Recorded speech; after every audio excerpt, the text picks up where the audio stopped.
The air was thick with beeswax candles, white lilies, and the merlot my father had just spilled across the imported carpet. He planted himself between me and the exit, phone raised, threatening to dial the authorities. My sister Rachel stood behind him in a pearl white gown, eyeing the tactical vest strapped over my faded gray dress like I'd shown up in a Halloween costume. "That's enough, Emma," my father snapped. "You already skipped your sister's engagement dinner for some delivery run.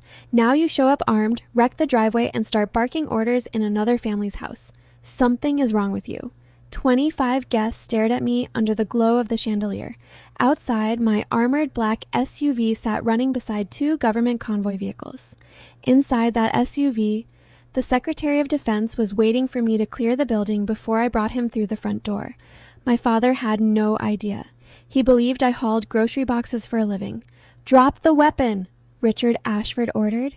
He was Rachel's soon-to-be father-in-law, a wealthy political donor who talked like he owned every room he entered. "I don't care what game you're playing tonight," he said. "You're trespassing." I pressed 2 fingers to my earpiece. 30 seconds, I said quietly. Rachel let out a laugh. Outside, a heavy door slammed shut. Boots crossed the stone steps. The front door swung open and 5 armed agents walked in behind a man my entire family had watched on the news countless times. Every glass in that room froze mid-air, but my father still didn't understand what he had set into motion years earlier. I was raised in Hollow Creek, a quiet town with a single high school, a couple of churches, and a diner where the cook already knew my father's order before he sat. Our farmhouse sat at the end of a dirt lane under a row of old oak trees. Summers turned the kitchen windows gold. Winters made the floorboards groan. My younger sister Rachel had been born, knowing exactly how to be adored. She smiled at will. She remembered every relative's birthday. She knew precisely which grown-up mattered and what face to show them. My father called her his golden girl. He called me the difficult one.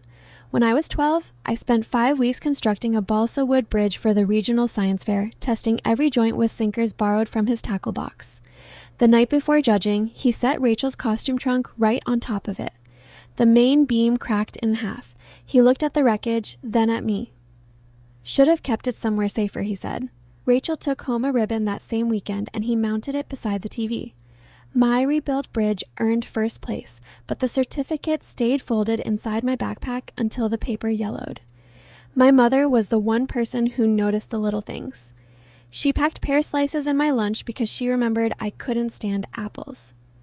She kept the porch lamp burning when I studied late at the library. Whenever my father brushed off something I'd accomplished, she'd press 2 fingers gently against my wrist. Her silent code, "I see you." She wasn't loud by nature.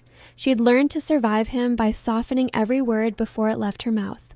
But when I told her I planned to leave Hollow Creek and enlist, she never questioned whether I was scared. She only asked what time I needed to catch the bus. My father laughed into his mug. "The military? You can't stand being ordered around." "I can't stand being told I'm not capable," I answered. He folded his newspaper and turned to Rachel, who was filling out applications to prestigious colleges. "Your sister has direction. You're just running." He wasn't entirely wrong. I was running, not from responsibility, but from the person that house turned me into. A woman who walked into every room already apologizing for existing. My mother drove me to the bus depot before dawn, fog hanging low across the fields. At the station, she pressed a small, sealed envelope into my palm with my name written across it. "Open this when you finally stop doubting yourself," she told me. I tucked it into the bottom of my duffel bag. For 2 decades, it stayed sealed. Basic training didn't erase fear. It gave fear a shape you could measure. Cold had a number. Distance had a number. Failure had a cause you could trace and correct. When my hands trembled during my first live fire qualification, my instructor didn't call me difficult. He simply adjusted my grip. "Exhale after the shot, not before," he said. Years afterward, in a dust-choked outpost overseas, I crouched beside a disabled convoy while gunfire cracked against a concrete wall. A young corporal was pinned inside the lead vehicle with a broken leg, and the radios were flooded with panicked chatter. I tuned it all out and spotted a drainage ditch running behind the compound.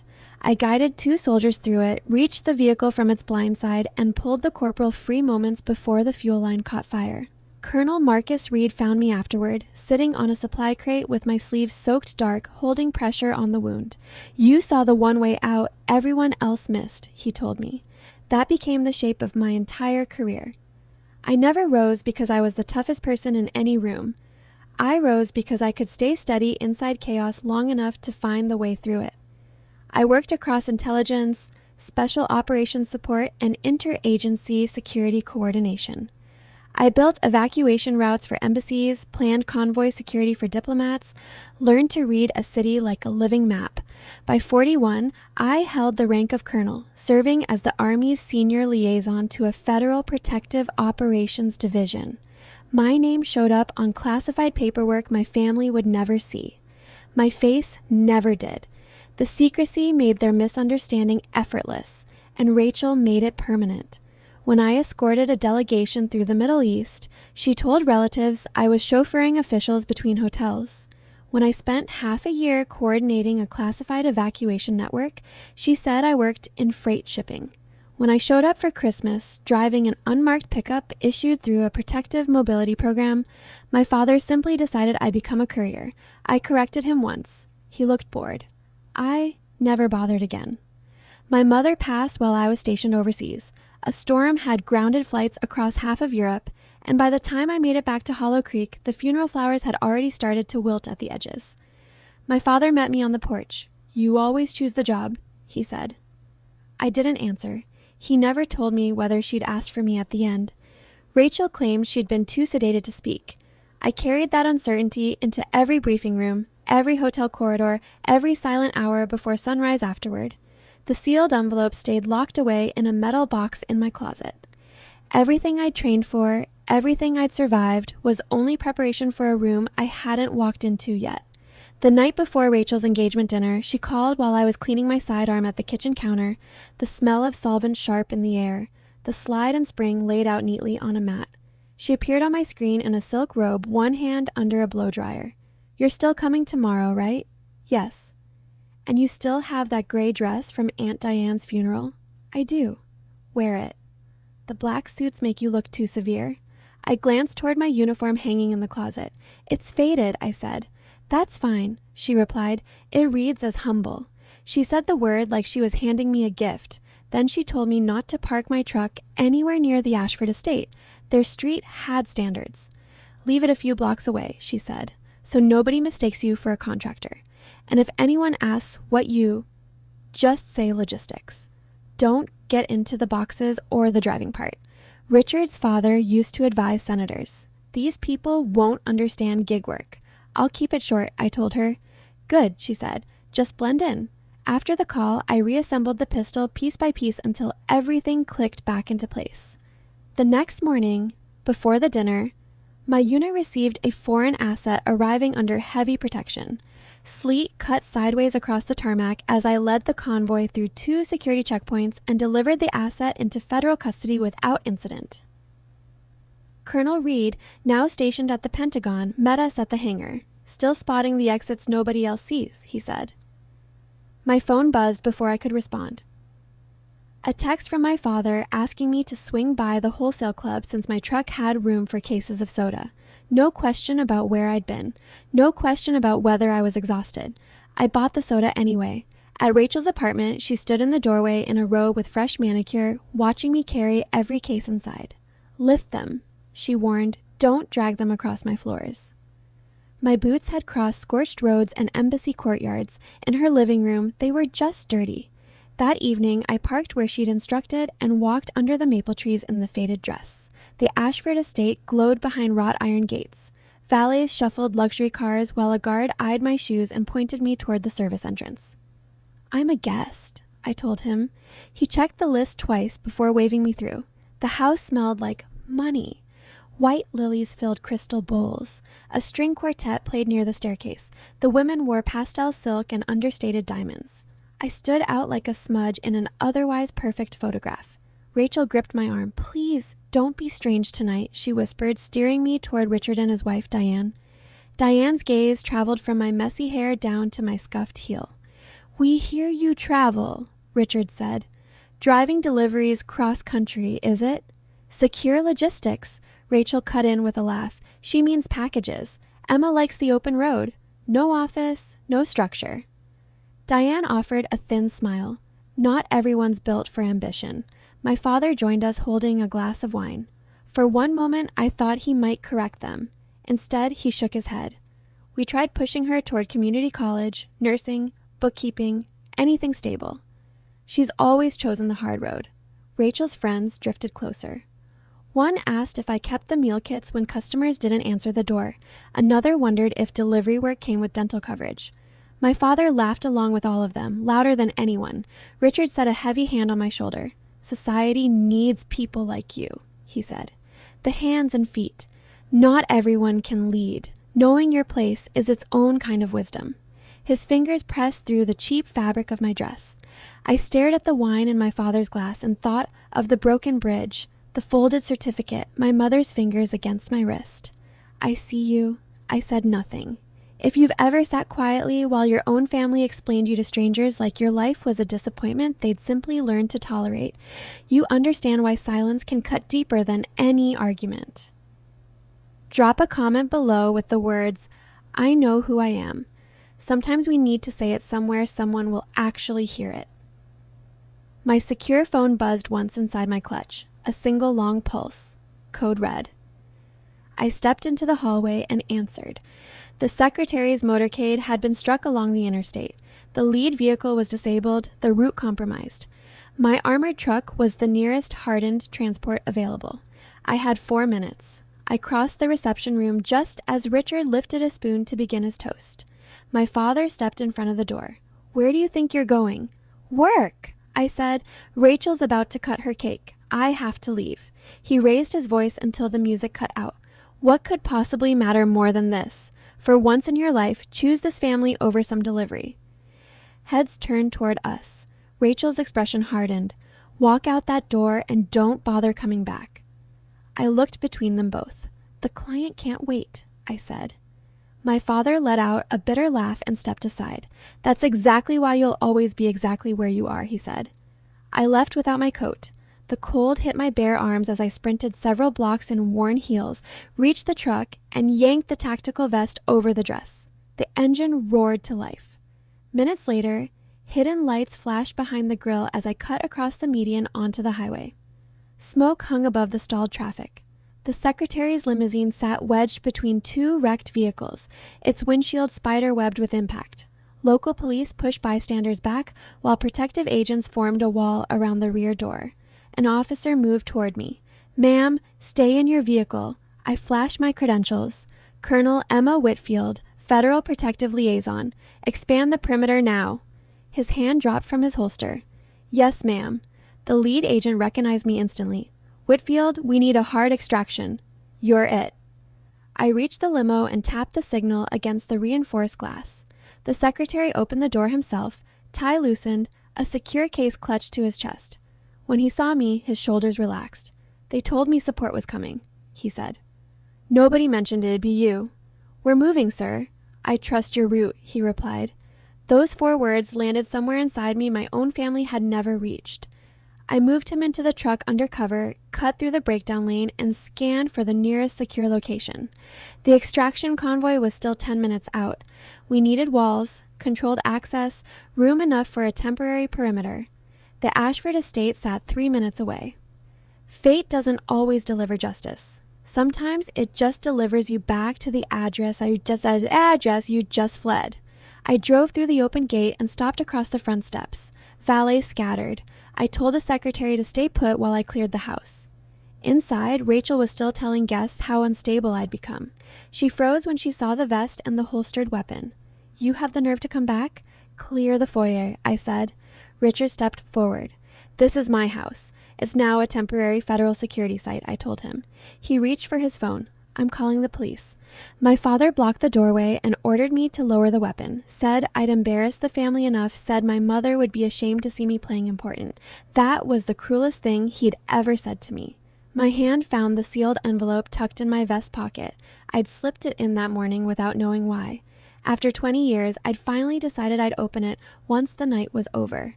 "Move," I said quietly. He didn't. The front door opened. The secretary stepped through, flanked by armed agents, rain glistening on his coat. The temperature of the room seemed to drop. Richard's phone slipped from his hand onto the rug. "Mr. Secretary," he whispered. The secretary looked around. "Apologies for the intrusion." My motorcade was attacked. Colonel Whitfield selected this residence as the nearest defensible location. My father stared at me. The secretary continued. "She commands the interagency route security unit assigned to my office. She's coordinated evacuations across 3 continents and brought people home from situations most will never hear about." Rachel's mouth fell open. "Colonel?" Colonel Reed stepped in behind the second team, gave me one sharp nod. "There's nobody I'd rather have running this extraction," he said. That single sentence carried more weight than every stunned face in that room combined. Richard tried to recover. We had no idea. Emma never explained. The secretary looked at him evenly. "Professionals with her clearance don't explain themselves at dinner parties." My father's hand began to shake. He shoved it into his pocket. Rachel glanced toward the truck through the open door, finally understanding it had never carried delivery boxes. "We thought—" "I know," I said. "Nothing more." The extraction team secured the grounds. A helicopter circled beyond the tree line. I moved the secretary out through the kitchen and the rear entrance while agents followed my lead. Minutes later, the convoy pulled away and the estate fell quiet except for rain tapping the windows. I stood under the front portico and finally opened the old envelope. The paper had gone soft along its folds. My mother's handwriting leaned slightly to the right.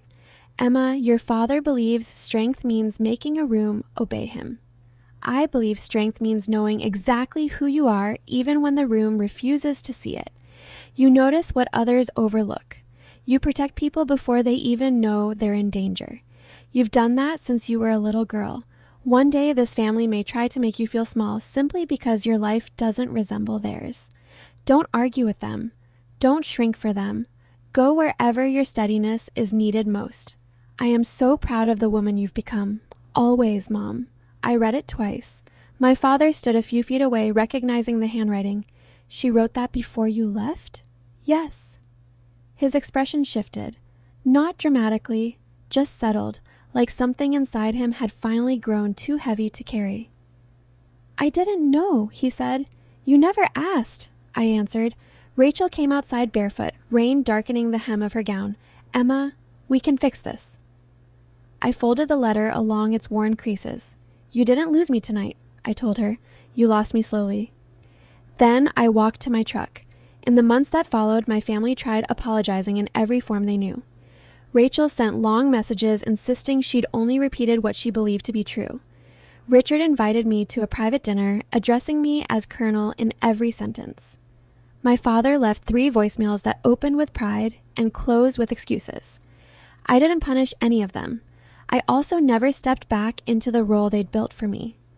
Rachel's engagement continued, though the photos from that night were quietly never posted anywhere. I heard Richard stop telling the story of the strange delivery driver sister. My father grew quieter at family gatherings. When people asked about me now, he simply said I worked for the government and changed the subject. He wasn't ruined. He was only left without the daughter who'd spent 41 years waiting for him to finally look up. One Sunday, I drove back to Hollow Creek and visited my mother's grave, the grass still wet enough to darken my boots. I pressed the letter beneath my palm and stood there until the church bells rang across town. For years, I believed strength meant enduring disrespect without ever walking away. The military taught me something else entirely. Endurance only matters when the mission is worthy of you. When it isn't, staying isn't loyalty. It's abandoning yourself. You don't owe anyone a display of medals, scars, or hidden victories to prove your life has value. The people who genuinely love you shouldn't need a public spectacle before they offer basic respect.